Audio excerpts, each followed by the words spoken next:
So welcome everyone to another week's Sunday lecture at the Rising Tide Foundation, where we have had the pleasure of listening to various speakers tackle different aspects of statecraft with a focus on the arts, on looking at drama, on looking at poetry and philosophy.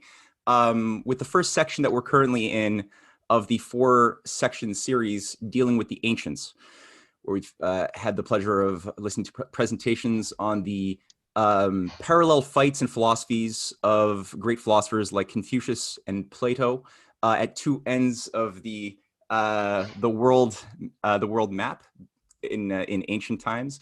We had a wonderful lecture last week by Cynthia on the battles that many people are not aware of regarding the Academy at Athens, the broader geopolitical battles that Plato had to deal with and lived in as part of the world political system, which involves the cult of Delphi, the cults of Marduk, and many other operations that, again, are not taught if you simply look at philosophy from an ivory tower perspective.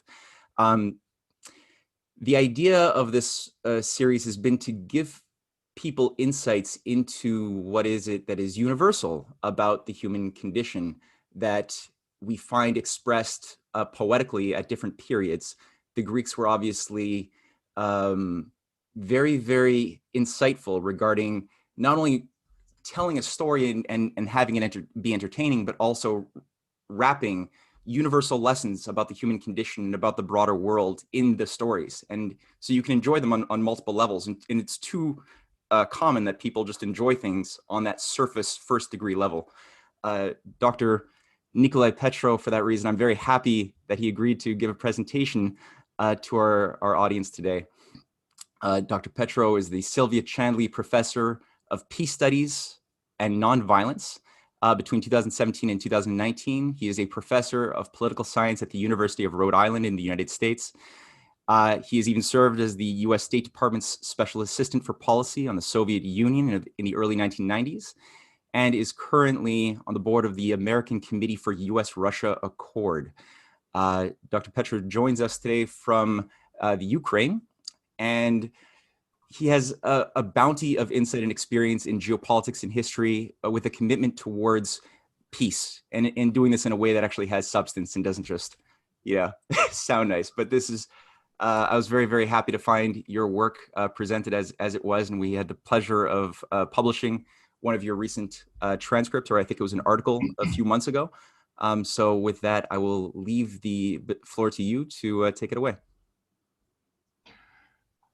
Thank you very much, Matt. Feel free to jump in if there are any issues in the audio or video. For sure. So I've been working on the theme of tragedy and politics for quite a while. It's an unusual combination for our time, but not an unusual combination historically.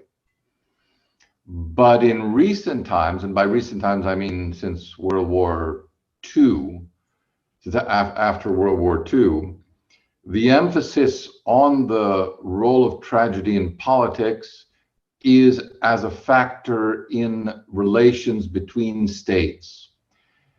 Particularly, I'm thinking of a classic work that inspired me by Richard Ned Liebau, called, I think, the tragic, tragedy in international relations. And but what was missing for me from that work was a reflection on how foreign policy is an extension of domestic politics. So if tragedy is that important in foreign policy, it ought to be all the more important for domestic politics. And yet that was one area that modern analysts, writers, social scientists are just very uncomfortable with. And I think it has something to do with the highfalutin nature of Greek tragedy and Greek civilization. It has to do with the sense of politics being practical, needing more practicality, and whereas a sense of the reflection that Greek philosophy, of which tragedy I think is an extension, encourages really a detachment from everyday events, so that a broad perspective can be obtained that will allow people to heal the offenses that they feel today. We should actually be feeling less offended if we want to feel more positive toward people and get over our recriminations with each other. Well, so in that vein, I started to look at tragedy, which struck me as being extremely relevant to the region of the world that I know best and spend a lot of time in, which is Ukraine, which has also become, in the past 7 years, more obviously, a source of contention between the West and Russia. So it struck me as very important, both, well, at every level that we look at tragedy.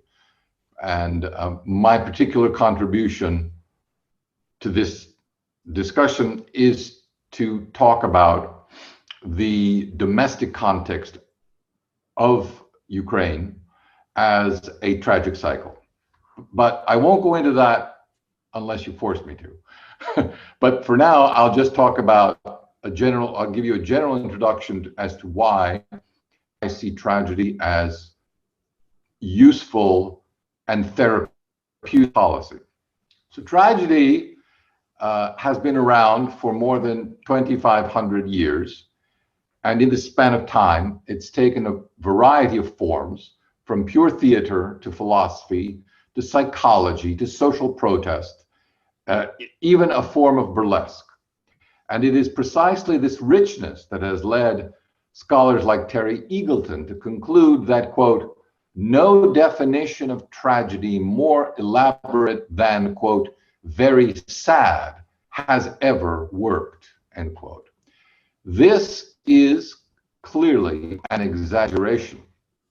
We know, for example, that in ancient Athens, the performance of tragedy was an institution of government that taught citizens how to grapple with political and social crises.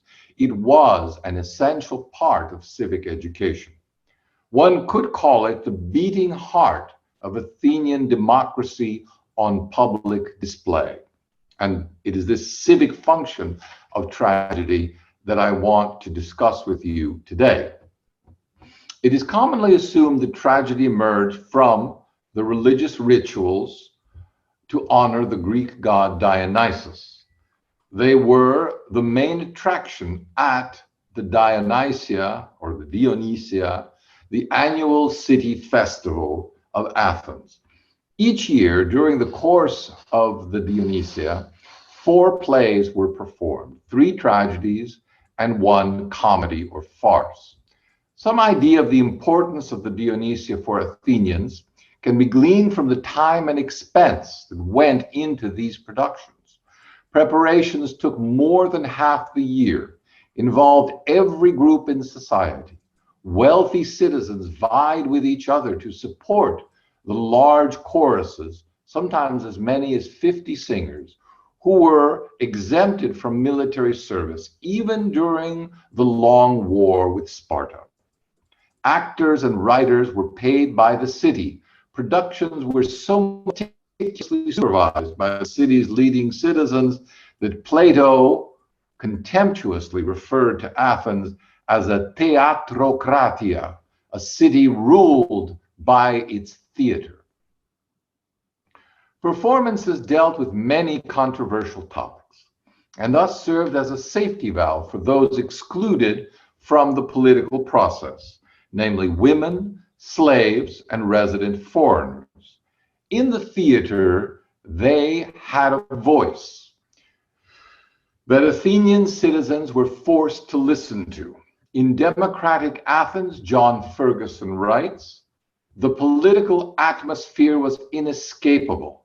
Politics for this audience was not a remote professionalism, but their breath of life. And we are right to seek the political context of any play, whether tragedy or comedy. The Greek word for theater, theaomai, connotes a place where all issues and all people become visible and exposed. Classical Greek theater performances can thus best be compared not with the theatrical performances that we know today, places of silent, detached observation of a distant stage, but rather with political conventions. It seems that tragedy was first adapted for political use at the cusp of the 6th and the 5th centuries BC. At that time, Athens was both flush with pride at its unexpected victory over Persia and in turmoil because of Cleisthenes' democratic reforms. Plato complained that the laws there shifted so rapidly that anyone who had been away from the city for 3 months would not be able to find his way around. Tragedy provided an anchor in this storm in 3 ways. First, through the political messages embedded in the play.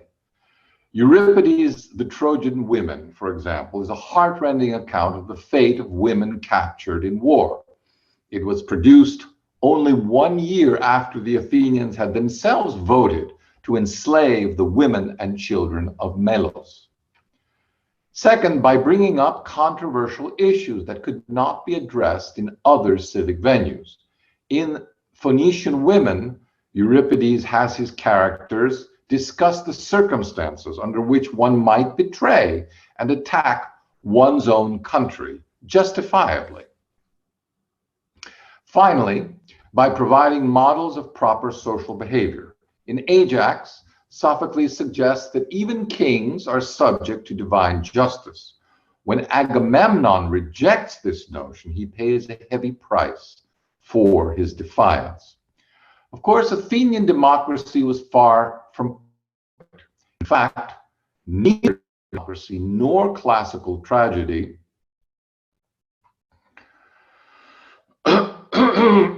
survived the century. Nevertheless, during this time, the theater became one of the 3 essential institutions of Athenian democracy, and attending plays was regarded as much a civic duty as attending the assembly or serving on a jury. Through the poignant narratives played out on stage, Athenians believed that their fragmented and volatile democracy could be managed more effectively and molded into something resembling a civic culture. It was assumed that tragedy could create better citizens. Aristophanes says so explicitly in his depiction of the competition between Aeschylus and Euripides in Hades. The better writer is the one who can, quote, make people into better citizens, he says, end quote. The plays conveyed the meaning of good citizenship by reiterating a consistent social message. Sentiments like pride and vengeance were to be avoided. Pride always leads to disaster. because men, sometimes even gods, cannot grasp the full scope of justice and therefore substitute their own notion of vengeance for it. Tragedy repeats itself precisely because it feeds on the blood of those who seek vengeance for past offenses. But it also offers therapy. By witnessing the horrors that result from the pursuit of vengeance, audiences can be led to catharsis, which is a purging of emotions so powerful that it allows new emotions, such as pity and compassion, to enter the soul. Our pity is typically reserved for those we feel close to.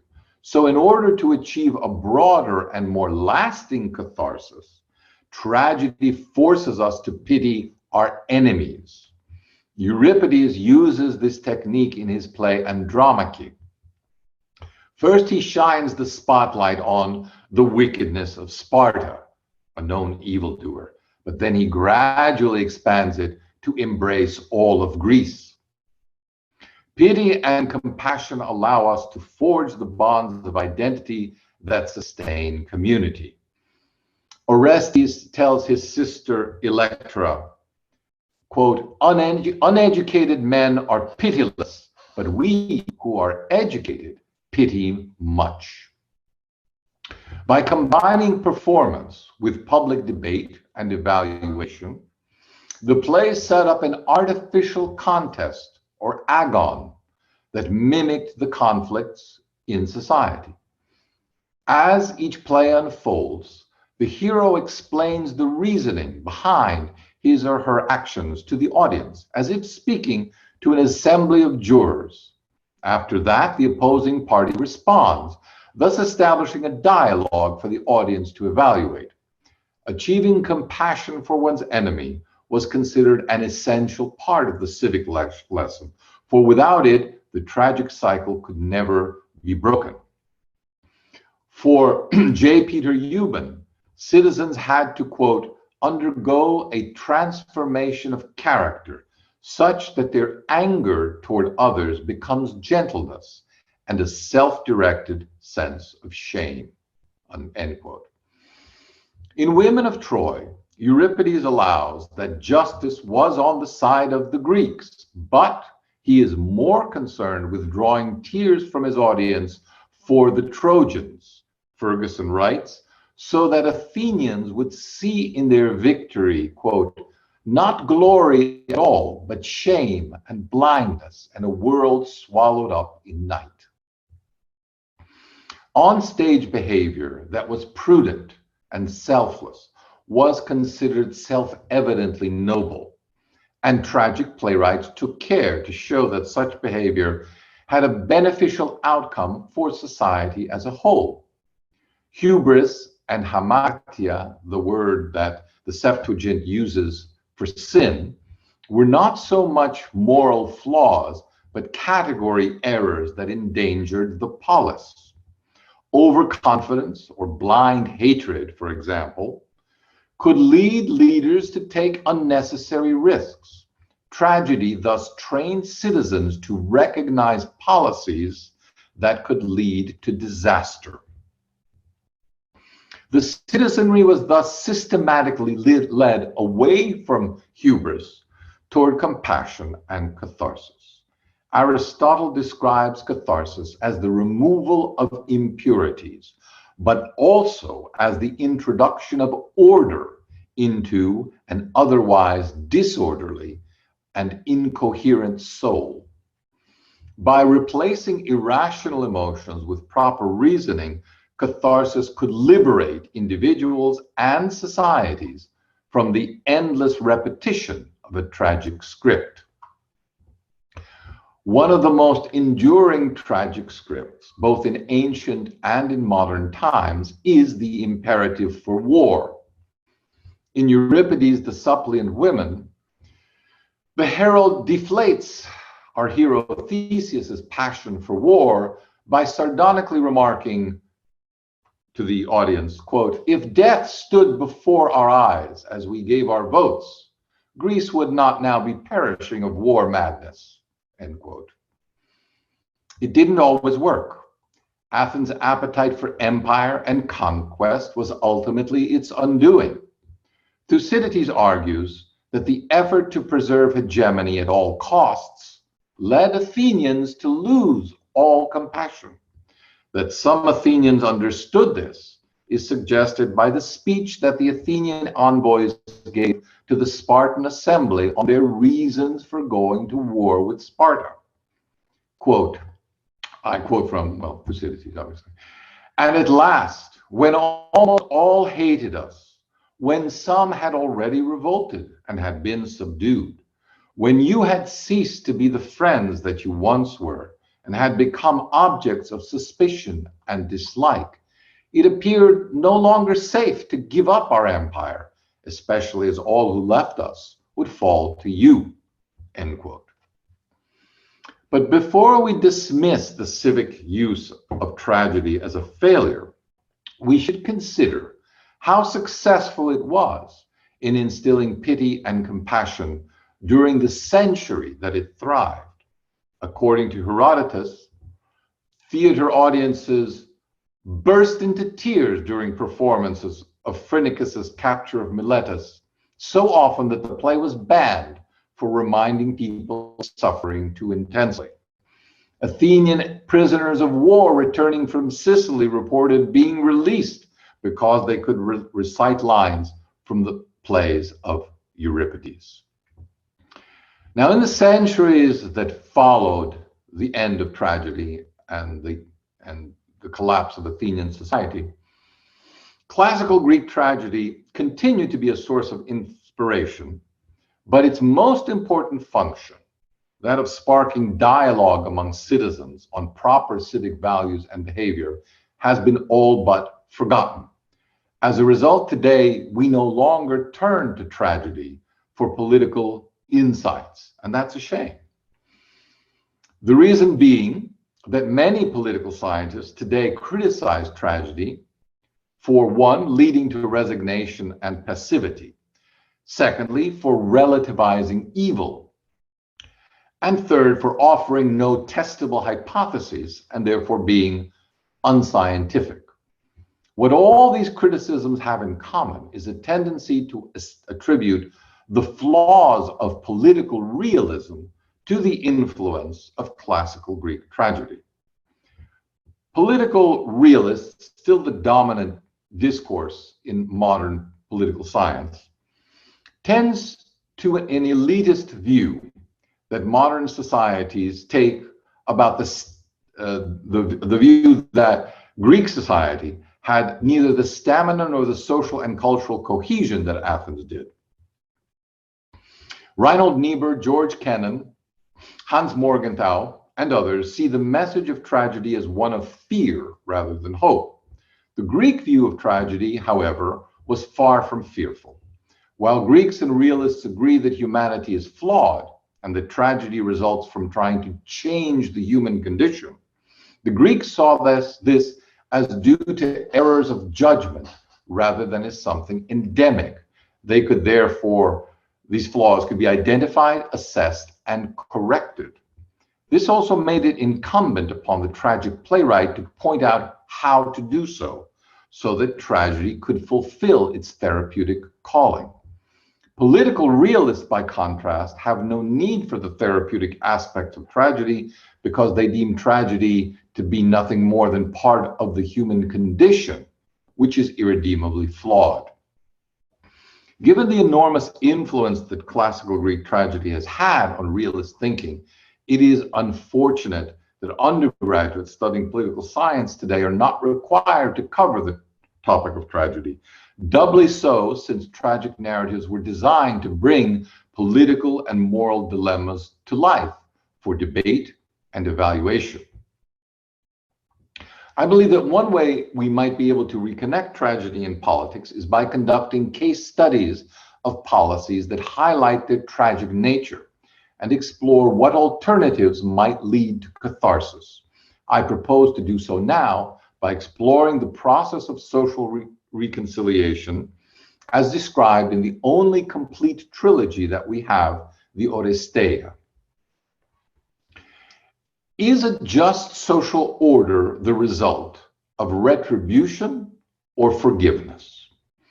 This is the question that Aeschylus poses in his last major work, the Oresteia, which won first prize at the Athenian Dionysia in 458 BC, 2 years before his death.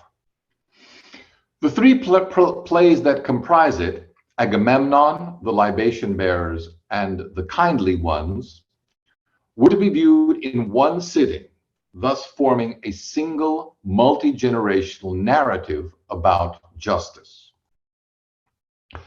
The first play introduces us to the tragic cycle that has been darkening the house of Atreus for several generations. Clytemnestra perpetuates this cycle by murdering her husband Agamemnon. In the second play, their children, Orestes and Electra, avenge their father's murder. And in the final play, all conflicts are resolved by the goddess Athena. I will argue that this final play, The Kindly Ones, offers a strategy of conflict resolution. By changing the definition of justice from one of vengeance to one of compassion, it allows for the creation of a new social contract between the citizens of Athens and their gods. First, however, let me bring you up to speed on how the tragedy has unfolded. After 10 years, Agamemnon's ship is returning home from the Trojan War. A festive welcome is being prepared by his wife, Clytemnestra, who, however, soon afterwards murders Agamemnon and installs her lover Aegisthus as tyrant of Argos. To the audience, Clytemnestra explains that her actions are just retribution for the killing of their daughter Iphigenia, who was sacrificed to the gods by Agamemnon so that the Greek fleet could sail for Troy. When Agamemnon first returns, all that he wants, he says, is to heal the wounds of war both at home and abroad. Clytemnestra also says that her actions are designed, quote, to do away with the frenzy of killing back and forth in this palace. The intentions of both are doomed, however, because what they truly seek is not justice, but revenge. As the second play begins, years have passed. Clytemnestra and Aegisthus still rule in Argos, but their reign is anything but peaceful. The god Apollo commands Agamemnon's exiled son, Orestes, who is now of age to claim the throne, to return home and avenge his father. Orestes seems reluctant. On his way home, he stops at his father's gravesite to ask for his blessing. There he encounters his sister, Electra, who is praying for a savior to avenge her father. Their doubts assuaged by this improbable encounter, together they kill Clytemnestra and Aegisthus. After the murders, Orestes wonders whether his actions were truly justified, but it is too late. He is now a murderer, tainted with miasma, a pollution so foul that none may touch or even speak to him. As the libation bearers ends, Orestes must flee the city, hounded by the Furies, the divine tormentors of those who have spilt kindred blood. And the chorus wails, "When will all this cease? When will murder, its fury spent, rest at last in sleep?"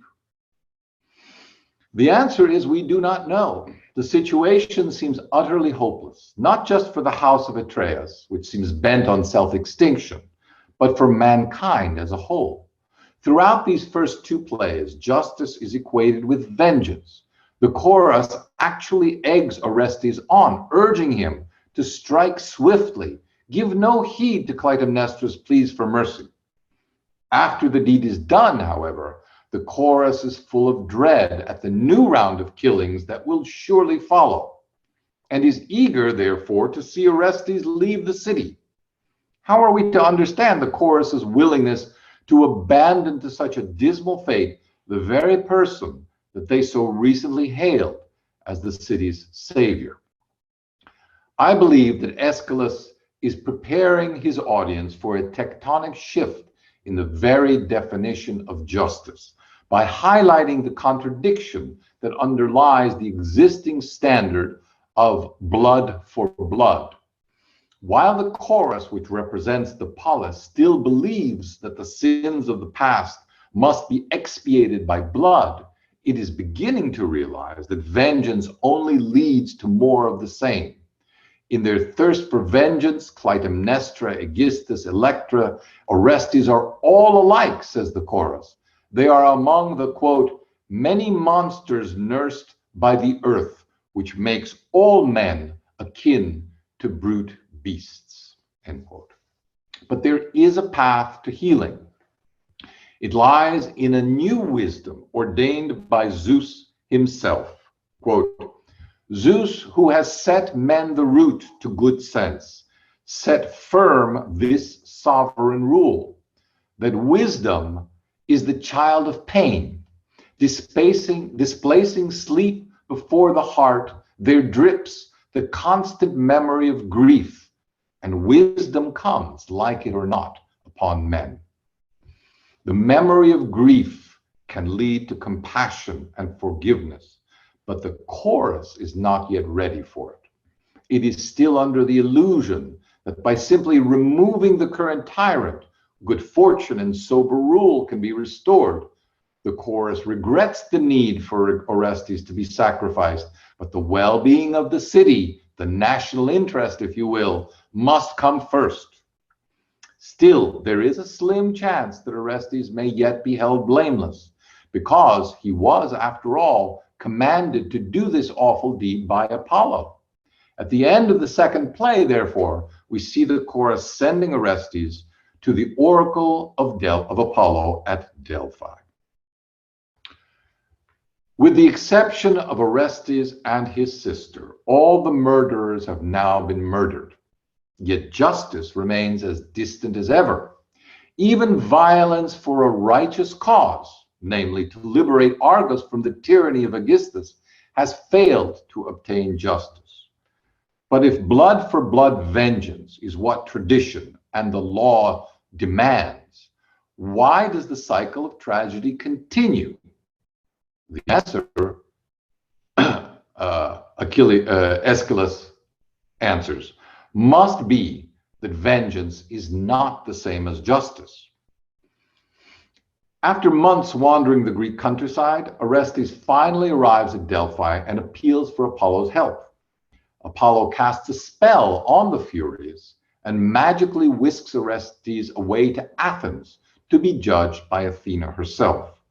Apprised of the issues of the case, Athena decides that the matter is too complex for her to judge alone, and she orders that Orestes stand trial before a new institution, a jury of the best citizens of Athens. This jury is to be a fundamental innovation in Athenian life, says Athena, because unlike other juries, it will be invested with the responsibility of adjudicating murder cases.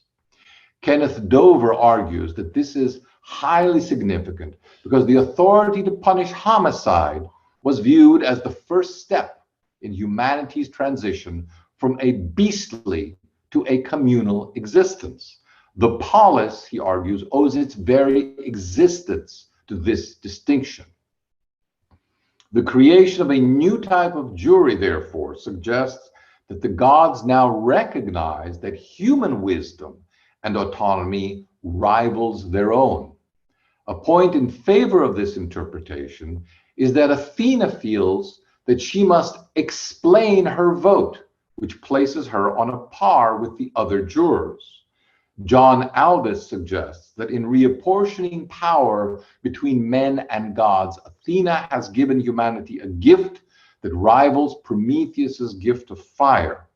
The relationship between men and gods, while certainly not one of equals, is becoming one of codependence. The jury votes 6-5 to condemn Orestes, but Athena's final vote ties the ballot and Orestes is acquitted. Athena's intervention changes the outcome, but more importantly, it establishes a new standard of justice. From the trajectory of the three plays, we sense that it involves forgetting and forgiving past transgressions rather than demanding that they be avenged. References to rest, forgetfulness, and sleep to overcome thoughts of revenge appear throughout the trilogy. Zeus's justice is described as coming in sleep against the heart grief of memory. At the beginning of the Kindly Ones, Apollo puts the Furies to sleep so that Orestes can escape to Athens. At the end of the Libation Bearers, the chorus asks, when will murder, its fury spent, rest at last in sleep? Finally, Athena enjoins the Furies to put to sleep the bitter strength in the black wave. Aeschylus now has a difficult task as a playwright. He must sell the idea of this new type of jury with a new standard of justice to a skeptical Athenian audience, most of whom would probably have voted to condemn Orestes. To alter the audience's traditional view of justice, he must have them undergo catharsis. His solution, which is brilliant, is to have the very spirit of revenge, the Furies, undergo that catharsis first. Understandably, the Furies are outraged by this verdict, which makes a mockery of the oaths that they hold most sacred. Athena tries to appease them by reminding them that the majority of the jury did still vote in their favor, but when that does not work, she offers them a place of honor in Athens, if they will but stay their wrath. The Furies reject this as a cunning deception and insist on their vengeance. Athena then redoubles her efforts. She reminds them in passing that she holds the keys to Zeus's thunderbolts, but then immediately shifts away from the applied threat to praise the wisdom of the Furies and promise that if they choose to bless Athens rather than curse it, they will become its co-proprietors, honored forevermore. The Furies remain skeptical and ask Athena to describe what their blessing will bring. Athena describes the creation of a new social compact in musical terms. The chorus, what magic do you bid me place in song upon this land? Athena, a song that is proper to this time of common victory, a song from the earth and the depths of the sea, from the sky like a breeze full of sunlight, light and bright airs that descend caressing the land, a song to ensure the abundance of fruit in the land, never failing, and a wealth of fine beasts for the folk, ensuring their safety and health of their mortal seed.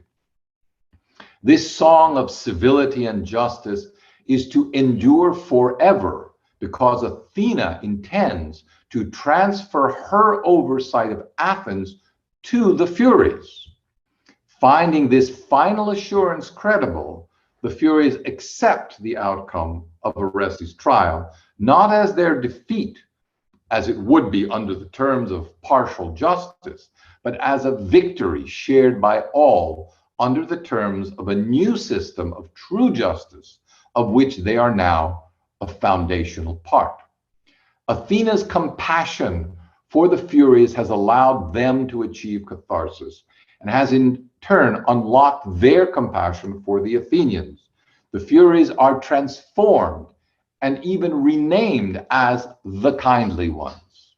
Compassion prevails, and the final antistrophe rejoices in this, quote, pact for peace that will live for all time, end quote. In his final play, Aeschylus thus lays out a comprehensive strategy for social healing. First, the aggrieved parties appeal to someone they consider to be an impartial adjudicator, in this case, Athena.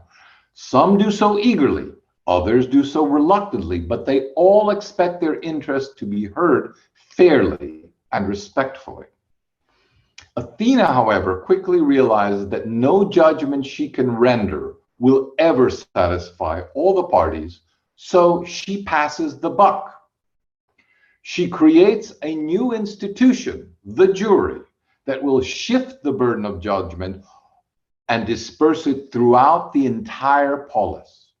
By doing so, she redefines her own role from that of a judge who renders a verdict to that of a statesman who proposes a framework for conflict resolution.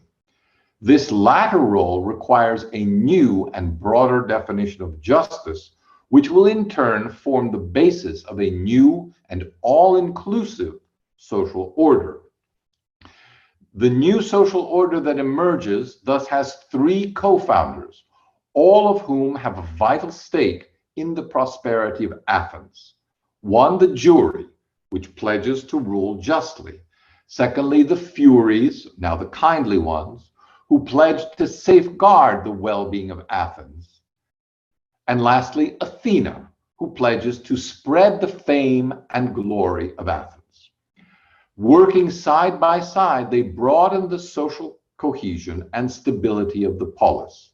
The lesson that Aeschylus wants the audience to learn is that a harmonious social order becomes possible only when former enemies become stakeholders in society.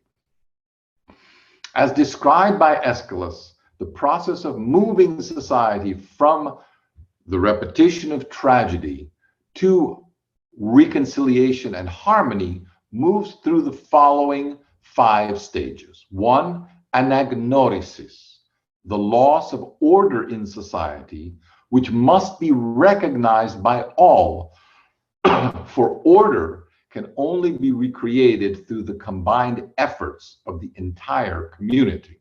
So it is this moment of realization that something fundamental is wrong in society that must be the first step. Second, catharsis, the purging of hatred, which begins when antagonists come to recognize themselves in their enemy. Only then can enmity give way to dialogue, the third step. Dialogue is a process that evokes compassion and forgiveness, the precursor to true justice. Unlike discussion or debate, in a dialogue, the participants are fundamentally concerned with sustaining their relationship. The objective is not a momentary consensus, but actually self-transformation. Fourth, from this comes true justice. Self-transformation allows compassion to enter the soul and replace the hatred that demands vengeance. When this occurs on a sufficiently wide scale in society, it allows for the creation of a new social compact, which can be described as social harmony. The new social compact is sustained by new inclusive social institutions in which former enemies become stakeholders and active participants. When this occurs, the process of social transformation is complete. Some scholars are skeptical that Aeschylus had anything so grandiose in mind when he wrote the Oresteia.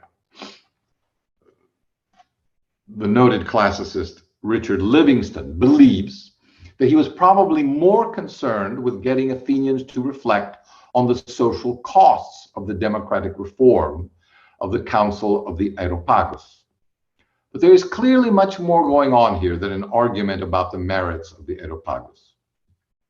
Throughout the play, Aeschylus carefully weaves a middle road between the detractors and the supporters of those reforms, at times extolling the Areopagus as the guardian of revered Athenian traditions, at other times, however, suggesting that its social base is too narrow. On this point, the Furies and Athena are initially in total agreement. Citizens ought to reject both anarchy, where there is no master, and despotism, in which there is one master. I believe that Aeschylus hints at the approach that he himself favors in remarks that he attributes to the goddess of wisdom. Quote, "The god has ever granted power to moderates, although the objects of his choice may change. Moderation is the creed I preach, end quote. To sum up, therefore, while classical Greek tragedy was never just about politics, it was always considered relevant to politics. The Greeks believed that the tragedy would help citizens gain wisdom, though ultimately the choice of what to do with that wisdom always rested with the individual. Tragedies were the vehicle by which personal wisdom could be measured against collective wisdom. It is hard to think of a better definition of civic education. And I will conclude with the words of a socialist academic, Raymond Williams, who captures the essence of tragedy when he writes, quote, "Tragedy rests not in the individual destiny, but in the general condition of a people reducing or destroying itself because it is not conscious of its true condition. This, of course, gives us," end quote, "this, of course, gives us hope that if the actors in the tragedy could recognize the ways in which they are destroying themselves, could achieve this anagnorisis, armed with that knowledge, they could then change their behavior and break the tragic cycle." Thank you very much. Thank you very much, Dr. Petro. And I have to say that in the course of listening to you, I had a bit of a conflict with myself regarding whether or not I would have rather have seen you in charge of training the American diplomatic corps more, or the acting studios and the the next generation of dramatists who are desperately in need. I think both sides require that insight that you were able to proffer. I love the thing about plays, and especially Greek plays. You know, they had to wear masks, so they had to really gesticulate to get their point across. Otherwise, they were just changing masks to tell people, now I'm happy, now I'm sad.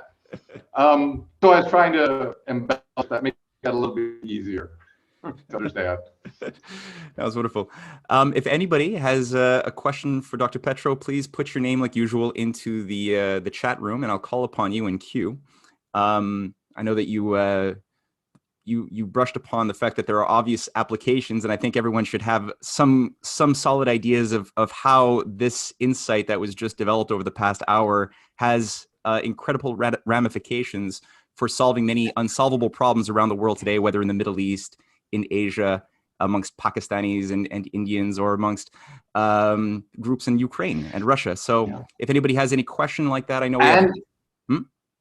Yes? The thing that my colleagues in Rhode Island often ask me about or point out to me is its relevance to American society today. Could you, before I call upon the first questioner, could you, now that you've just planted that seed, develop a little bit upon that? What would the relevance be for American society per se? Right. So the tragedy to be confronted and recognized is the loss of social harmony. Each side is pursuing its own version of justice, but losing sight of the fact that justice can only be commonly defined, which is why I distinguish between true justice and the claim of justice, which is truly masking vengeance, truly masking a demand for vengeance. And I hardly need to go into examples from the media of people who say, let us change this, when they mean, let us get rid of those people who are bothering us on well, multiple sides. How much better life would be without those people? We have the first question from Kwan, and then Ryan has a question. So Kwan, would you like to take yourself off of mute and pose your question? Yes, thank you, Matthew. Thank you, Dr. Petro, for your very interesting presentation. My question is the following, and there's no intention of provocation from me. And my question is, are psychopaths capable to go through a cathartic psychotherapeutic process?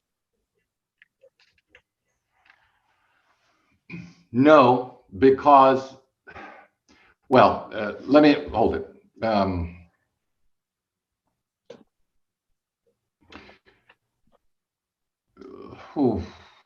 Okay, so Greek society was not constructed on the basis of checks and balances. So there were no institutional constraints. The constraint was a proper understanding of justice and a just social order. So a well-balanced,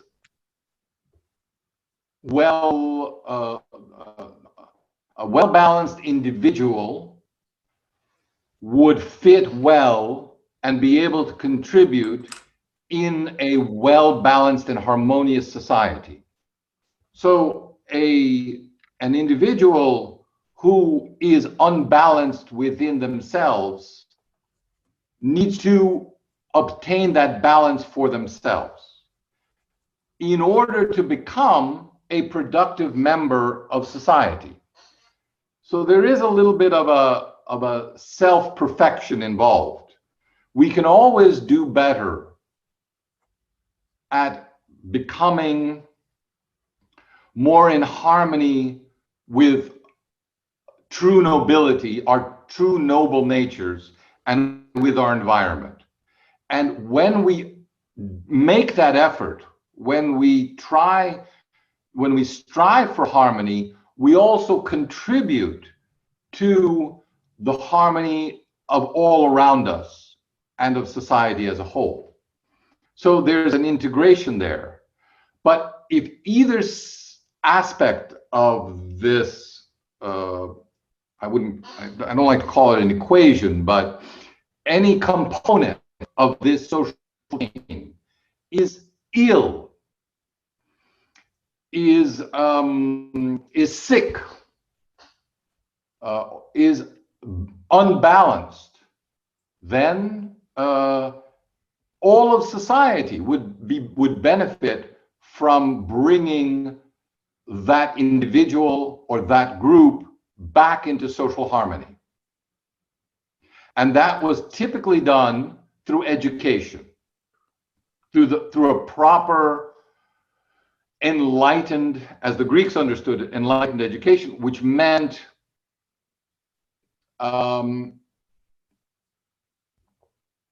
well, understanding the underlying harmonies and preventing as much as possible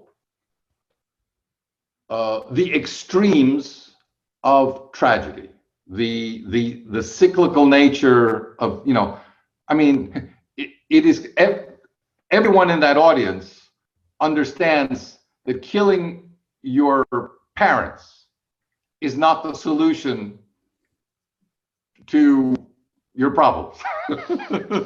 There's got to be a better way. But what the Greeks did was saying, you didn't just kill your parents because you went berserk. In fact, you did that because the conditions for it were set up over many generations. And what society could have done for you, and what your own philosophical training should have led you to, is to step out of that cycle and to say, what am I doing? Why am I motivated to kill my parents? Is there a better way? And here, Greek tradition, I would say the classical Greek tragedy teaches us that there is a better way in forgiveness and compassion.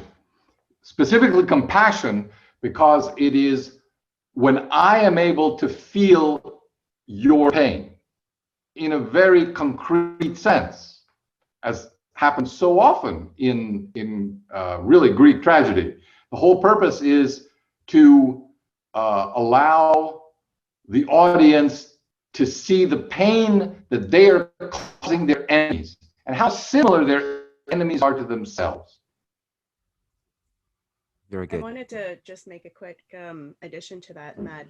What you just laid out there made me really think of Shakespeare's Hamlet, and that there's a very similar lesson in that, because Hamlet is confronted with this idea of should he seek vengeance for his father's murder, whose brother he believes killed his father. And this is in a lot of ways a just thing to do, since the brother is not a just ruler of Denmark. But the way that Hamlet goes about his plan is to just be so focused on this conflict of the act of vengeance that he can't see what is the higher justice here, which is to have proper leadership of Denmark. And so the way that the play ends is that you have Hamlet, King Claudius, Hamlet's mother, and Laertes are all killed at the very end, and Denmark has no leadership, and it's the Norwegian king who comes in and is the proclaimed leader of it. Right.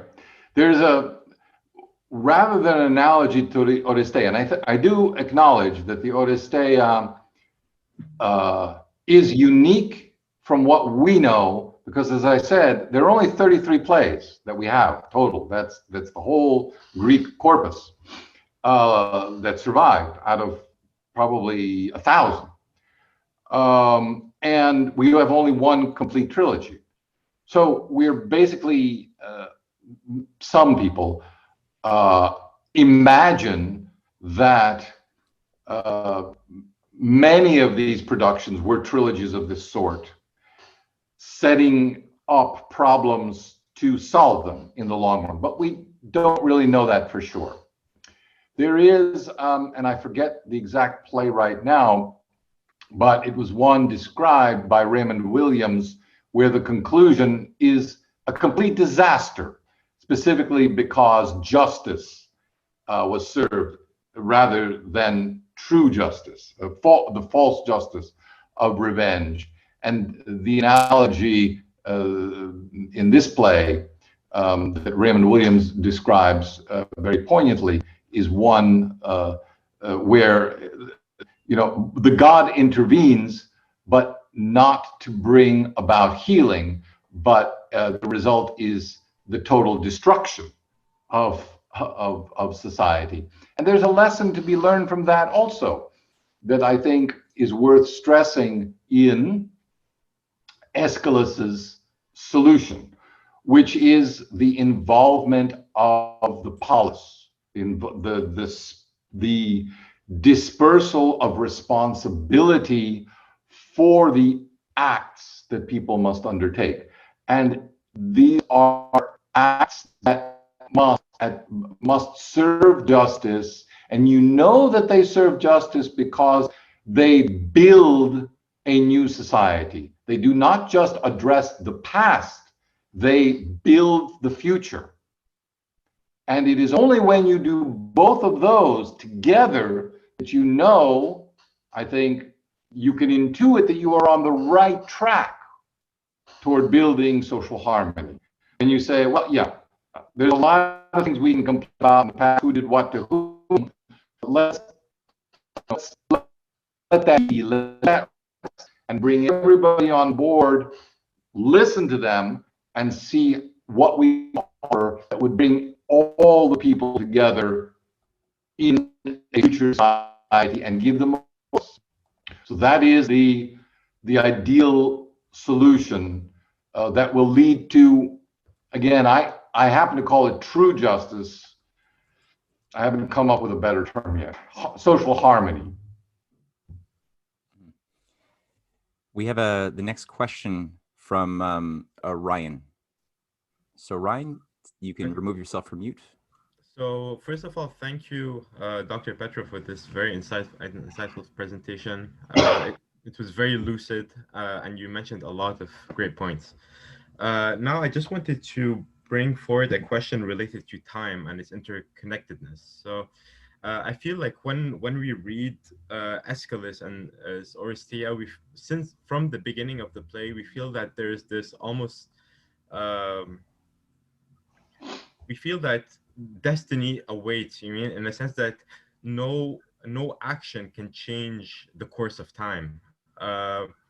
And let me read a few passages. So when you the second page, the chorus begins by saying that so 10 years since the great contestant of Priam's right, Menelaus and Agamemnon, my lord, twin throne, twin sceptered in twofold powers of kings from God, the Atridae put forth from the shore, the thousand ships of the Argives, their cry of war went shrill from the heart. So it's basically saying that there was this intense cry of war, this resolution, this lust for war, that was brought forth from an inward, from the heart, let's say, okay, and it and for and this course and the course of how can I say, so the course of things cannot really be changed. I just wanted to like seeing that destiny has a very big stake in this trilogy. Like, how can the action of an individual somehow change the course you mean of this destiny?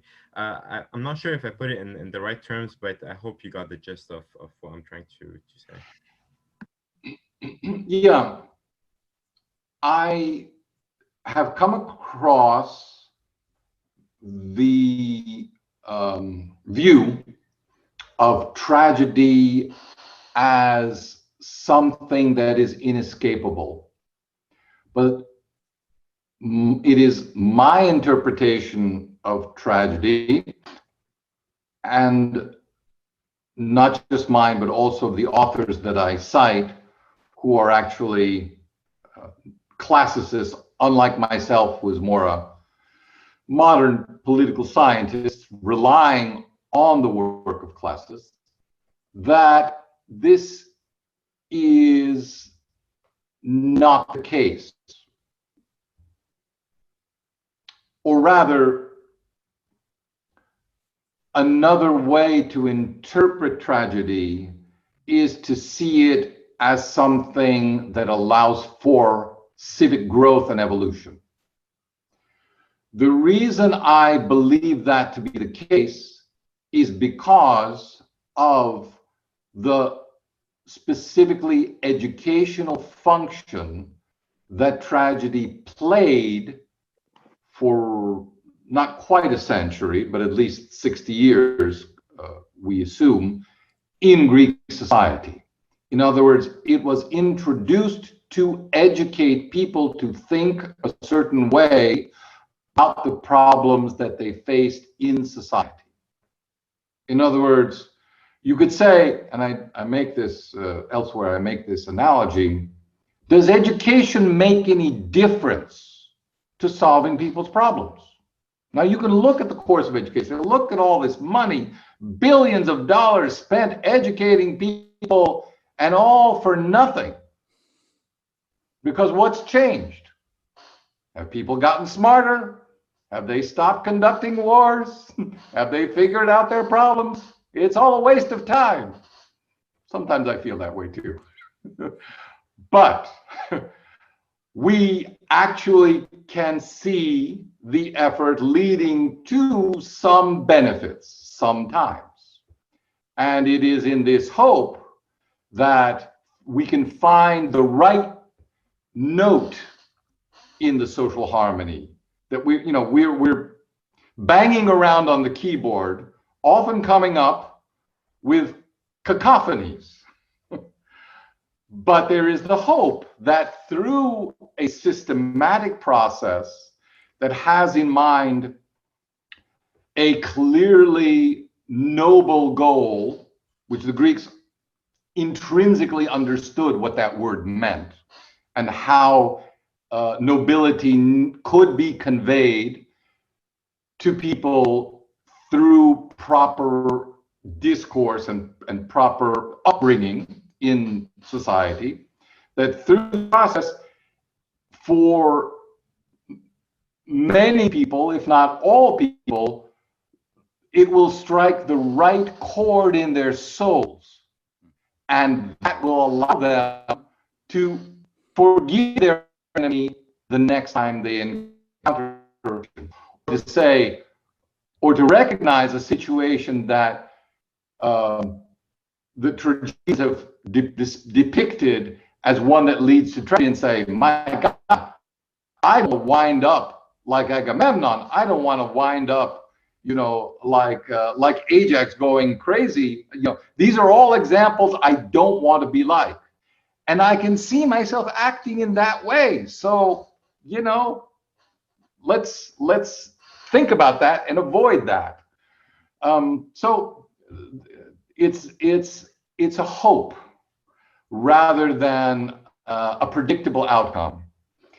And by the way, you make an astute point, because why has modern political science, which I teach, abandoned tragedy?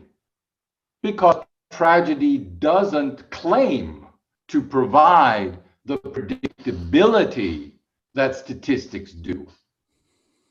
Now, the predictability of statistics is a lie. But we want to believe, we'd rather believe that lie than believe in the imperfectibility of human nature, and have to continue fighting, have to essentially struggle with ourselves constantly to be better human beings, to make the effort above and beyond ourselves to, you know, be nice to people we dislike, to forgive our enemies.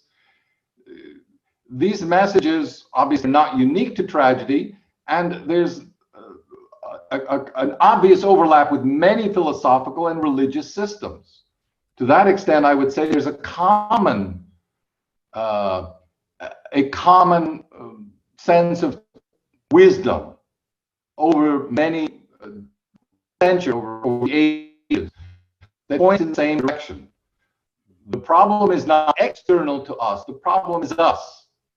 And if we want to solve our big problems, we start by looking inward at how we are contributing to those problems ourselves.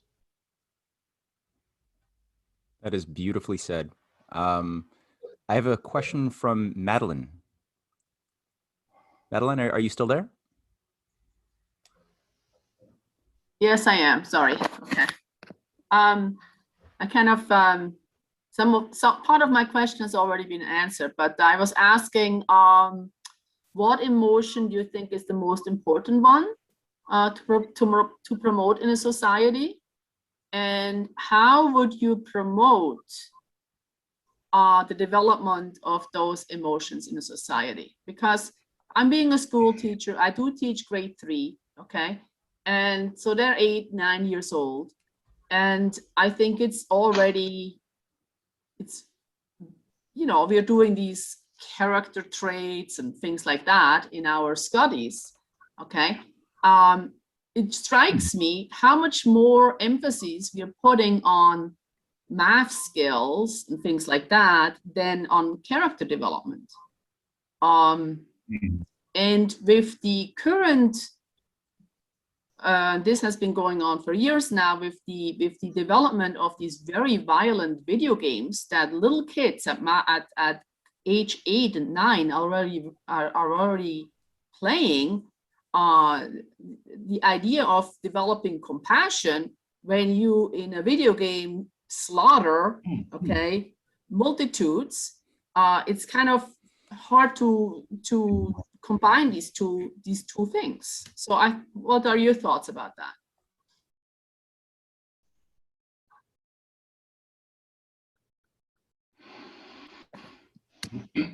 Well, I from the last play in the Oresteia, I extrapolated a sequence of steps that I believe Aeschylus was leading the audience through to change their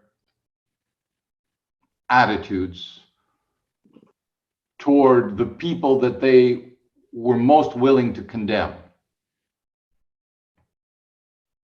that they wanted to condemn.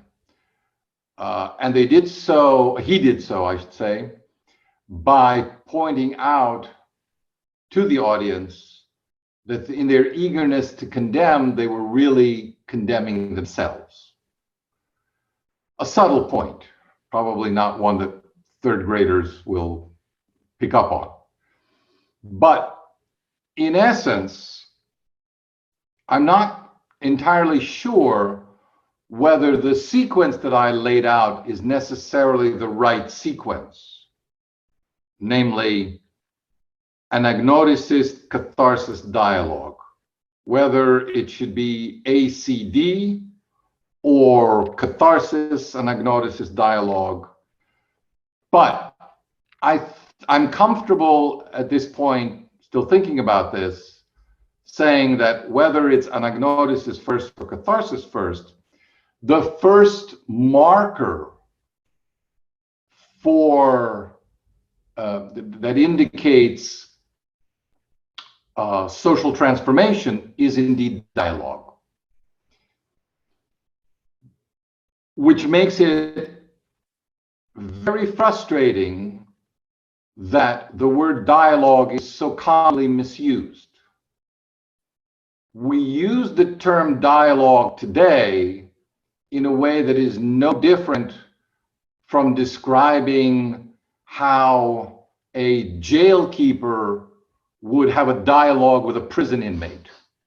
Sort of like, here's my list of what you have to do. And you know, if you'll be sensible, you'll just do this. And if not, we're going to have a problem here. As Cool Hand Luke said, what we have here is a failure to communicate. But that's not dialogue. Dialogue is self-transformation. That is the purpose of dialogue. I see very little of that in the word dialogue as it is used in international diplomacy by more or less everybody today.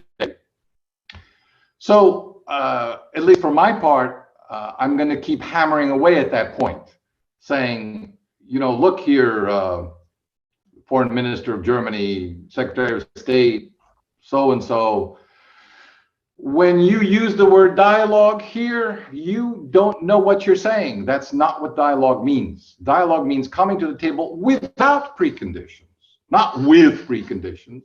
It means listening, not telling. It means looking to what you are adding to make the situation more difficult and refraining from doing that. Seeing your own faults and bringing those faults to the table in a repentant fashion. Not a popular political position, but then I'm not running for public office. But it's the position that needs to be stated. And frankly, it's not an impossible concept, even in American politics. I love Abraham Lincoln because he could voice insecurities. He could say, you know, as with firmness in the right, as God gives us to see the right. I may be getting it wrong. I may be off the mark here. We'll know, you know, when I enter the pearly gates. But until then, we act as through a shadow darkly, you know, and we don't know exactly whether we're doing the right things, but we can hope. But part of that process is coming to dialogue is indeed an analysis, which is the recognition that things are not right. That in this social construct in which we live and in which we are promoting certain ideals or bringing these ideals to the table to discuss with others, there is an element of discord and disharmony, and that the solution cannot be, it cannot be a healthy solution to suppress that disharmony, but rather the healthy solution is to engage in that with that disharmony and seek to make it part of a larger harmony, which means changing your own beliefs. You cannot create a larger harmony without reviewing your own assumptions. And therefore, if you come to the table and say, this is what is the truth, you have failed from the get-go. That is a negotiating strategy for failure. It will never succeed. Or rather, it cannot succeed as a negotiating strategy. It can succeed as a political strategy through force. So you're literally substituting negotiation with force, the application of force. Why do you think we love sanctions so much? We have no political tools except sanctions. And sanctions are a weapon of war. They're a weapon of pressure. They are an instrument that creates enemies. And we do it because we cannot imagine ourselves being wrong, unlike Lincoln. And secondly, catharsis, which is, again, part of this process, which is why I'm not sure whether you need catharsis first or anagnosis first. I kind of think anagnosis is like, well, I don't know how much I'm contributing, but I get a sense that something's wrong in the universe around me. Let me think about this and figure out what it is. Maybe, could I be adding something to this disharmony? That then leads, hopefully, to catharsis, which is, boy, I can see how much my hatred of those people and my judgment of them is making it difficult to talk. I need to purge. I need to get rid of this sentiment. Perhaps not at first in the realization that an alternative sentiment can enter. I don't know enough about psychology to be very confident in understanding how people break through negative emotions. But that's what we're talking about. Being able to no longer put the blame on someone else, but to share the blame. And then if blame can be shared, it can then be transformed into a broader understanding of the problem, which lays the foundation, hopefully, for social harmony. What that will look like in each, it will differ in each instance. For example, the Palestinian-Israeli conflict has the same patterns, but the issues that feed those patterns are different. In Ukrainian society, the patterns are the same, but the issues that feed them are different. So they need to be recognized, and they need to be recognized as contributing to a pattern. The solution, however, will never, I fear, be fixing the problem. The problems cannot be fixed, ever. But the pattern, the way we understand the problems, can be altered, which allows us to deal with the problems which are eternal. The problem will always be there. Today it's this piece of territory, tomorrow it'll be that piece of territory. Some other person, will have an issue with something. There will always be tyrants, there will always be bad people, there will always be bad things happening. But the patterns of how we deal with them can be more easily affected than the problems themselves, because they are literally within us and they are in our power to deal with as individuals. And more broadly, hopefully we can get more individuals to think along those terms. It should arguably have a social effect. Now, this highlights a big difference between modern society and Greek society. Greek society, the polis, what was it? 20,000 families and slaves. They could all get together around theater, you know, and it was part of their social obligations to do so and to discuss and to think about this one focused presentation. We don't have that ability to shepherd people's thoughts. Although sometimes I wonder if we're underestimating the power of governments to hurt us in certain ways. But it's clearly hurting rather than self-acknowledged movement. And that has to be a big difference, I would think. Because clearly you cannot come to catharsis because anybody tells you to do so. You have to do it yourself. And I think that this idea of introducing the subjective element into the process is vital, because we're always in a situation where if we are reactive and not seeing ourselves as a part of the process, then we're not fully inner-directed. We're not controlling the outcome in the full sense of the word. But through art, through tragedy, you can bridge this artificial divide that seems to separate in people's minds the inner and the outer world, such that the equation can create a new outcome, which I think leads us into the next question from Satomi. Well, can I just tap into that Absolutely. last point? That was one of the things that even the Greeks understood in their critical discussion.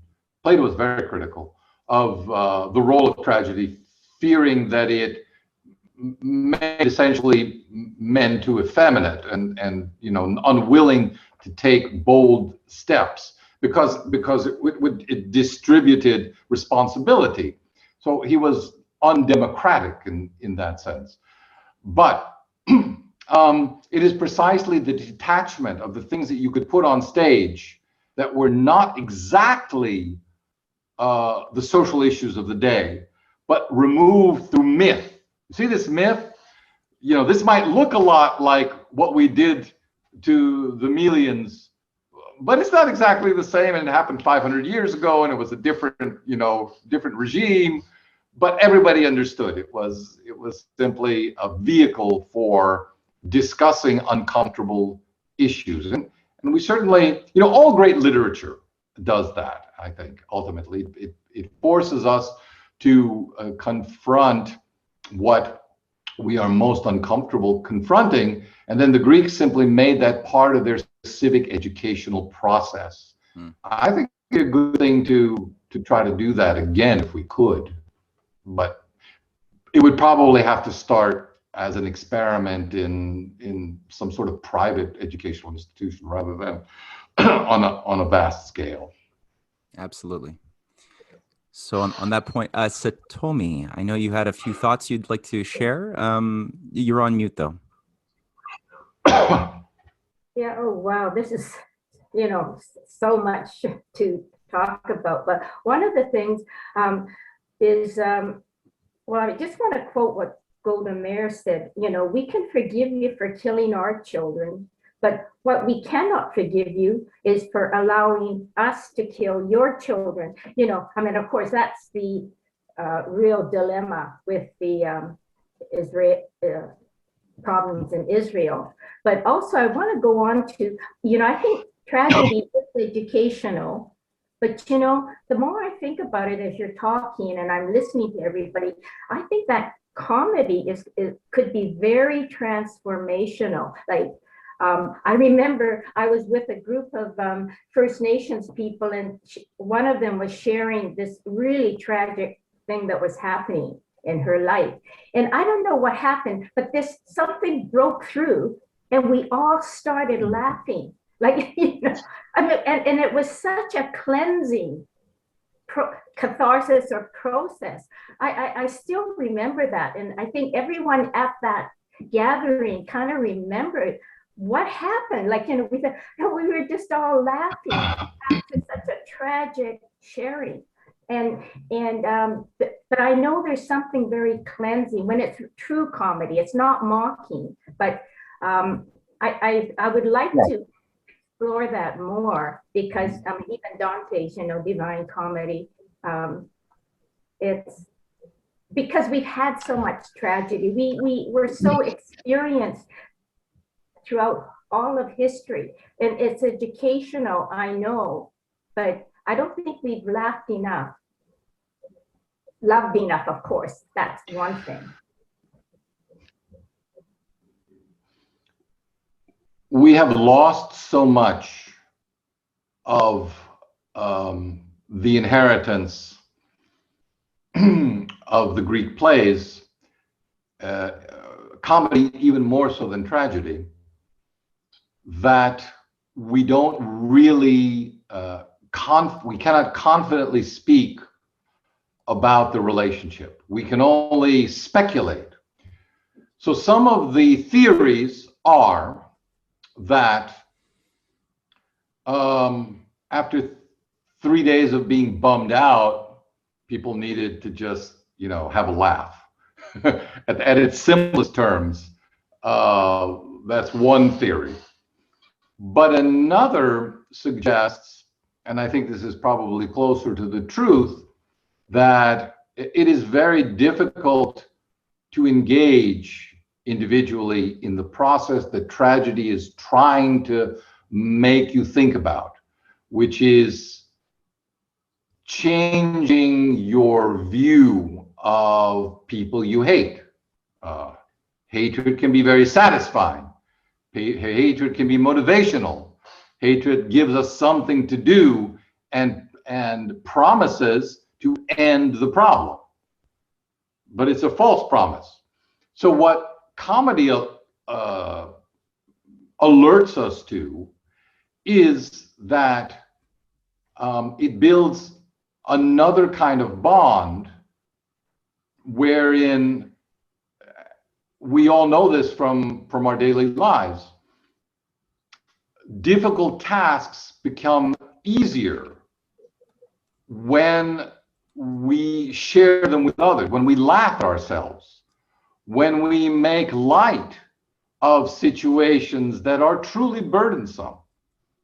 And when we do that, we not only are sort of under psychological pressure that tragedy puts us under a certain psychological pressure and burden to change our view of the enemy that we've always hated. Whereas comedy then tells us, if it's something that I laugh at and my enemy laughs at, well, it's hard to hate that enemy quite as much because we've just shared laughter. You see?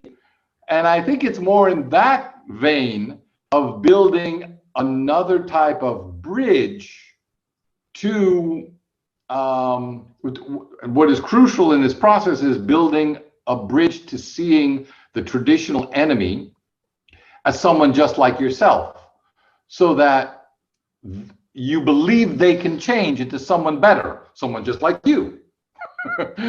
Be as good, that they can be as good as you. And maybe if they laugh at your jokes, maybe they can be as good as you are. That's, I think, the ultimate purpose of the comedy or the farce, sometimes described as a farcical play, at the end of a tragic trilogy. Do we have time Yeah, for thank two? you. Do we have time for two more questions, or what do you have? Sure, two more. Yeah. Okay. So the next one is from Malcolm. Can you hear me, Matt? Indeed. Okay. Thank you, Dr. Petro, for the lecture. You mentioned that harmonious social order only occurs when former enemies become stakeholders in society. This stakeholder ideal is apparently a current ideal of the World Economic Forum and Klaus Schwab, an organization composed of oligarchs trying to impose their new world order or great reset upon us through many methods. Would you comment upon this stakeholder ideal, whether this is in your view useful for a dynamically changing world, as we seem to now experience? Mhm. Or is this ideal only relevant to a mature and stable order? And the second aspect, a short bit, do you consider that the World Economic Forum and Schwab have honorable motives in their stakeholder ideal? That's all. Thank you. The problem with the term stakeholder is the same problem that we have with the word dialogue. It is misused. A dialogue can only occur voluntarily between people who are willing to re-examine their own assumptions. When that occurs, it is a dialogue. Everything else should not be called a dialogue, but is currently called a dialogue. Similarly, a stakeholder can only be someone who voluntarily joins, who says, I want to be part of that, for all the reasons that are known only to them. And it is advantageous to me and my group as I understand it. Then we have a society in which there are different stakeholders who, because of the previous condition of dialogue, have to listen to each other and be willing to concede on points that are of importance to either side, concede to the other side, because they value the relationship, not the solution. Or let's say they value the relationship more than they value the solution. So the World Economic Forum or the IMF, whatever, might want this type of social order, this level, common level of income, or this type of economic transformation. But unless the people involved become stakeholders by doing so voluntarily and say, yes, that is exactly what I had in mind, it's not creating a harmonious society at all. It is creating a different form of oppression. So stakeholder has to be something meaningful in the same sense that civic, anything civic, truly civic, has to be voluntary. Conceptually, you cannot have what the Greeks called a polis, but what by the Middle Ages, political theorists began to describe as a civitas, so like a common civic enterprise, at the extension or the modernization of the polis, cannot be something that is imposed on people. It is something that they have to join willingly and participate in constantly. They are constantly renovating it. They are constant, and not merely through periodic elections or routines. The format of that participation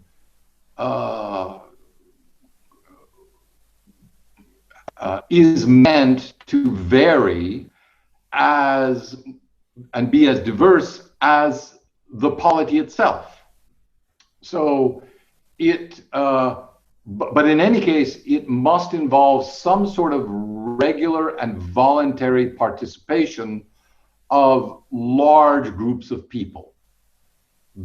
Beyond that, it gets very complicated as to what exactly, how that would look, etc. And the tradition in modern political science since the latter half of the 20th century, has been to shrug our shoulders and to say, this is far too complicated. We simply cannot recreate what the Greeks had or what the medieval Italian city-states had, because we have prioritized something else. We have prioritized the conquest of territory and the holding and managing of territory. So the holding and managing of territory in what we call nation states on a scale that was unknown to previous centuries requires indirect governance. But we refuse to give up on the original civic ideal. We will simply call it something different and create a certain restrictions of access that nevertheless, we will argue, retain the essence of democratic participation. This is very problematic. It's very problematic to continue to speak of modern societies as democracies, since they resemble nothing that we knew of as democracy in the past. And they create so many burdens and filters to direct popular participation. What the solution is, well, any solution that you can propose to this that would revive true participatory democracy would seem to be fantastical today, given the nation state system that we live in. That's all I can say. So going back to Schwab, then, we don't know who the stakeholders are, in fact. Well, I don't know the example that you give, but it sounds like this would be someone who is using the term stakeholder to mean proper guidance rather than listening to I agree. the people that you are trying. It's not serving the people, it is telling the people. Yeah, I agree. Thank you. Thank you very much. Yeah, and I think that this sets up the stage for the final question, which we're going to end with today. But I had a quick thought too that just entered my mind listening, is that the idea of a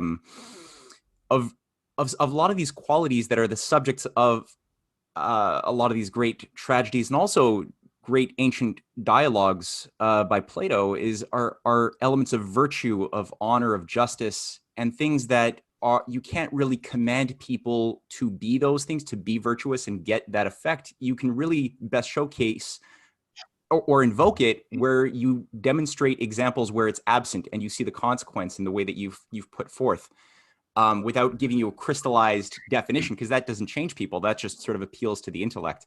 Right. So I think what you're well, that's the motivation that Aristotle provides, the motivation of fear. And there is that.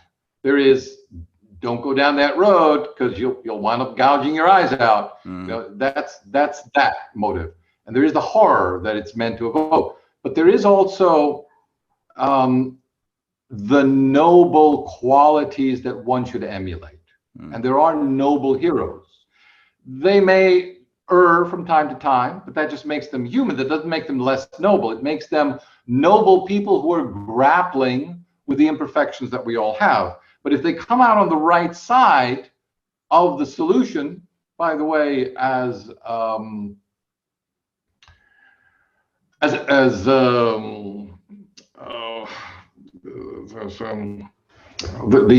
the analogy I was just making to Theseus, and well, Theseus is a good example. Okay, so Theseus comes out and is indeed a virtuous ruler in the end, as is again, who am I thinking of? Stabbed his out. So anyway, you know what I'm talking about. Or not Orestes. Oedipus. Oedipus recognizes and becomes a wise ruler in the end. Becomes a figure of wisdom. But in Antigone, Cleon does not. So he simply, loses it and walls up Antigone and is condemned for it because he does the wrong thing. And we all, again, the nature of the education that the Greeks were trying to foster was not to cover every eventuality, but to provide a moral framework in which the actions of a Cleon who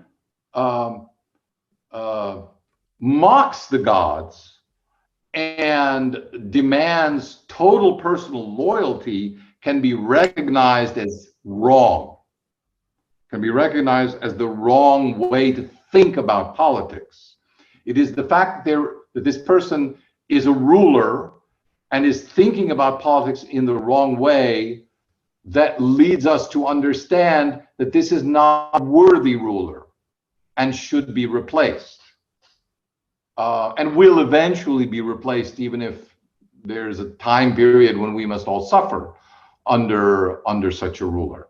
Because the gods, you know, the gods are out there setting the world on its proper course in the long run. In the long run. You know, again, many philosophical traditions and religions believe in the same basic function. They're not guaranteeing you justice today. They're just saying, in the long run, there is hope for justice, and that hope is in our striving for justice. Not in, we try to understand and do the right thing today, but when we don't, it's not the end of the world. We can try again tomorrow. The important thing is that we understand what it is we're trying to do. We are indeed trying to make the world a better place, and we accept failure and learning as part of that process. It's not a terrible thing, and we will never completely succeed in getting rid of injustice. We must live with injustice and always manage it. That's an important realization that I think modern politicians just don't stress enough. Even if they just said, you know, whatever the social issue that we're dealing today, racism, poverty, whatever it is, you know, we are not going to solve it. There will always be more poor people with us, but that doesn't mean we don't help. That doesn't mean we lose an obligation to make the world a better place as far as we can understand it and do the right thing. But we shouldn't be tempted, because then, you know, once we believe we can actually change things, then it's, well, if I could only bring the army into this and squash all dissent, we'd be done with this problem once and for all. And then you've lost it, like Cleon. You're just over the edge. Well said. So for the very last question for today, Kwan, I know you had a follow-up thought question. Go for it. Dr. Petro, my second question might have a little bit of a provocative intention, because according to my understanding, there is maybe more hubris on one side than the other in the international landscape now. So do you believe that a coalition of healthy leaders or healthier leaders could give some guiding or containing advices to certain leaders who are more on the psychopathic side? I phrased my question a little bit clumsily, but I think you understood me. Yeah. I think that your interpretation of international politics, which could be transferred also to domestic politics, is perfectly in keeping with the Greek tradition, because it's not so much that one group, it would be bad if in response to one group that was elevating itself, another group tried to elevate itself, thereby constructing a confrontation between groups. What would be proper from a classical Greek perspective, I believe, is to simply stress the need for proper behavior and proper understanding, a nobility in one's actions, which is not a reaction to the hubris of the other side, but rather simply staying the course on what you know to be true, believing that staying true to this course makes your environment safer and makes the whole world safer, and will eventually be understood by healthy forces in the more hubristic segment of society as leading to a better outcome than theirs. So there is a reliance on learning, but not through confrontation, but through explanation. Saying, look, we simply must disagree with your understanding. Let's assume the West is trying to dictate a certain set of standards, and is hubristic in that regard. The solution is not to set up contrary standards, anti-standards to those standards, but to say, we agree with you in principle. There should be international standards. Let us talk about it. Let us have an honest dialogue where you listen to our view and we listen to your view. And when they say no, there's only one view from the perspective of the type of society that we want to create, that we hope can break the tragic cycle, that's simply the direction we need to move in. Of course, the failure to do so causes tragedy, causes hostility, causes pain, causes the kind of anguish that leads eventually in international affairs to war. So you have to point that out and say,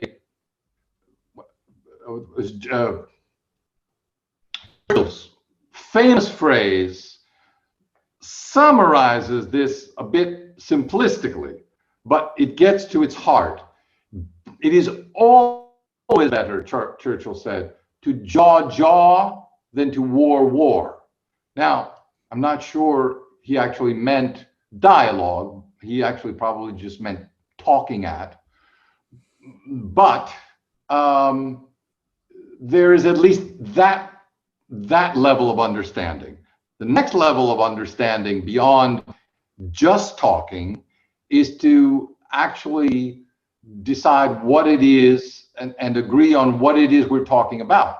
I must say, on the part of it is striking that in recent years, I'd say at least a decade, not more, several Western countries have rejected the idea of sitting down and having a dialogue over values, because they have simply decided that they know the values that need to be imposed, and the rest of the world simply needs to join them in accepting those values. Well, the sooner leaders in the West recognize that that is never going to happen, the safer we will all be. That's all I suggest. That doesn't mean we won't have, I mean, there's danger. There's danger at every step in the avoidance of dialogue. But that also highlights how important dialogue is. And granted, even if dialogue isn't as broad at first as it could be, the decision to begin to talk can eventually lead to a discussion of important issues, which are values issues, and maybe to some harmony on that point as well. The important issues are not ceasefires. The important issues are not withdraw your troops from here and put them over there. The important issue is why? Why are you doing this? I don't understand. I need to understand. And in order to understand you, and for you to understand me, why we're acting this way, we need to discuss our respective values. And we have a long way to go in that.